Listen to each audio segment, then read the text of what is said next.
विभीषण का निष्कासन। दूसरे दिन महान मेघों की गर्जना के समान घरघराहट पैदा करने वाले मणियों से अलंकृत 4 घोड़ों से युक्त स्वर्ण रथ पर आरूढ़ हो अपने सभा भवन की ओर चला।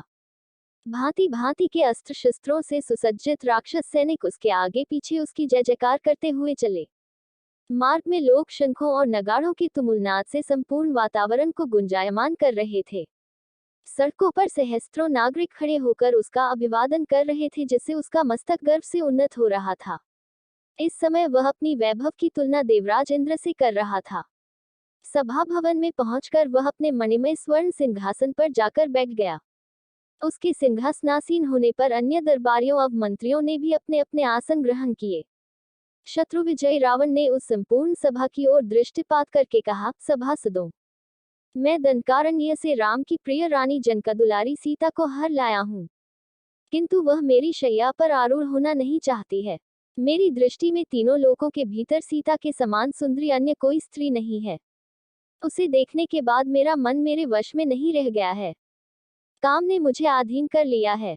कामातुर रावण का ये प्रलाप सुनकर कुंभकर्ण ने क्रोधित होकर कहा, महाराज, तुमने जो ये छलपूर्वक छिपकर परस्त्री हरण का कार्य किया है, ये तुम्हारे लिए बहुत अनुचित है। इस पाप कर्म को करने से पहले आपको हमसे परामर्श कर लेना चाहिए था। यद्यपि तुमने अनुचित कर्म किया है, तथापि तुम्हारे शत्रुओं का संहार करूंगा। कुंभकर्ण के वचन सुनकर रावण को क्रोधित होते देख महापार्श्व ने हाथ जोड़कर कहा, शत्रुसूदन महाराज, आप तो स्वयं ही ईश्वर हैं। आप विदेह कुमारी सीता के साथ उसकी इच्छा की परवाह न कर रमण कीजिए। आपके जो भी शत्रु आएंगे, उन्हें हम लोग अपने शस्त्रों के प्रताप से जीत लेंगे। महापार्श्व के ऐसा कहने पर लंकाधिपति रावण ने उसकी प्रशंसा करते हुए कहा, महापार्श्व, पूर्वकाल में मैंने एक बार आकाश में अग्निपुंज के समान प्रकाशित होती हुई पुंजिकस्थला नाम की अप्सरा से बलात् संभोग किया था। मेरे इस कृत्य से अप्रसन्न होकर मुझे शाप दे दिया था कि आज के बाद यदि किसी दूसरी नारी के साथ बलपूर्वक समागम करेगा तो तेरे मस्तक के 100 टुकड़े हो जाएंगे। उस शाप से भयभीत होने के कारण मैं विदेहा कुमारी से बलात् समागम नहीं कर सकता।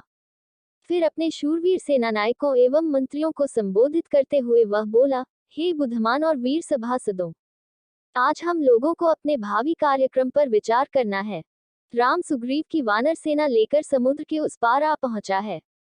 हमें उसके साथ किस नीति का अनुसरण करना है, इसके विषय में तुम लोग सोच विचार कर अपनी सम्मति दो, क्योंकि तुम सभी बुद्धिमान, नीति निपुण और अनुभवी हो। रावण की बात सुनकर लगभग सभी राक्षसों ने उत्साहित होकर उसे वानर सेना से युद्ध करने का परामर्श दिया। उनका मत था कि हमारे अपार बल के आगे ये छोटे छोटे वानर ठहर नहीं सकेंगे। प्रत्येक दशा में विजय हमारी होगी। अन्य सभी राक्षसों की सम्मति दे चुकने पर विभीषण ने खड़े होकर कहा, हे तात, सीता का जो अपहरण आपने किया है वह अत्यंत अनुचित है। सीता वास्तव में एक विषैली नागिन है जो आपके गले में आकर लिपट गई है। उसके उन्नत उरोच भयंकर फन है, उसका चिंतन मारक विष है और उसकी मुस्कान तीक्ष्ण दाने हैं।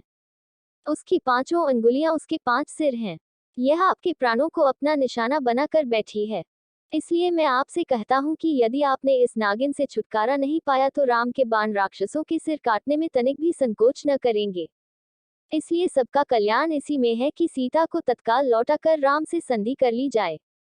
विभीषण के वचन सुनकर प्रहस्त ने कहा, विभीषण, हमने युद्ध में देवताओं, राक्षसों तथा दानवों को पराजित किया है, फिर एक साधारण मानव से भयभीत होने की क्या आवश्यकता है। प्रहस्त का प्रश्न सुनकर विभीषण ने उत्तर दिया, हे मंत्रव, राम कोई साधारण मानव नहीं है। उनका वध करना वैसा ही असंभव है जैसा बिना नौक के सागर को पार करना। मैं उनकी शक्ति को जानता हूँ, हमारी संपूर्ण दानवीय शक्ति भी उनके सम्मुख नहीं ठहर सकती। राक्षसी क्या देव, गंधर्व और किन्नर भी उनसे जीत नहीं सकते। फिर विभीषण ने रावण को संबोधित करते हुए कहा, हे राक्षसराज, आप काम के वशीभूत होकर अनुचित कार्य करने जा रहे हैं और ये मंत्रीगण केवल चाटुकारिता में आपकी हाँ में हाँ मिला रहे हैं। ये आपके हित की सच्ची बात नहीं कह रहे हैं। मैं फिर आपसे कहता हूँ कि सीता को लौटाकर राम से संधि कर लेने में ही आपका, लंका का और संपूर्ण राक्षस समुदाय का कल्याण है। विभीषण की बातों से चिढ़कर मेघनाद बोला, चाचा जी, आप सदा कायरों की भांति निरुत्साहित करने वाली बातें किया करते हैं। आपने अपनी कायरता से पुलस्त्य वंश को कलंकित किया है। क्षमा करें, इस कुल में आज तक कोई ऐसा भीरू और निर्वीर्य व्यक्ति ने जन्म नहीं लिया। मेघनाद के मुख से ये अपमानजनक शब्द सुनकर भी विभीषण ने अपने ऊपर संयम रखते हुए कहा, मेघनाद, तुम अभी बालक हो, तुम में दूरदर्शिता का अभाव है, इसीलिए तुम ऐसी बात कर रहे हो।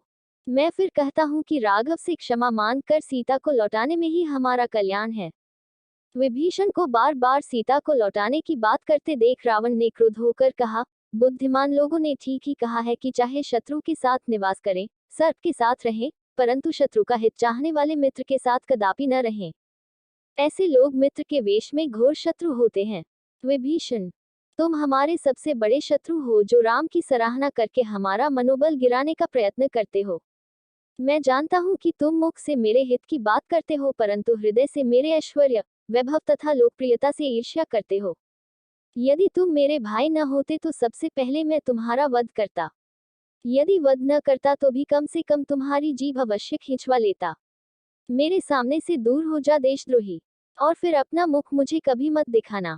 रावण से अपमानित होकर विभीषण उठ खड़ा हुआ और बोला, मैं समझ गया हूँ, तुम्हारे सिर पर काल मंडरा रहा है, इसलिए तुम मित्र और शत्रु में भेद नहीं कर सकते। मैं जाता हूँ, फिर तुम्हें मुख नहीं दिखाऊंगा। इतना कहकर विभीषण वहां से चल दिया।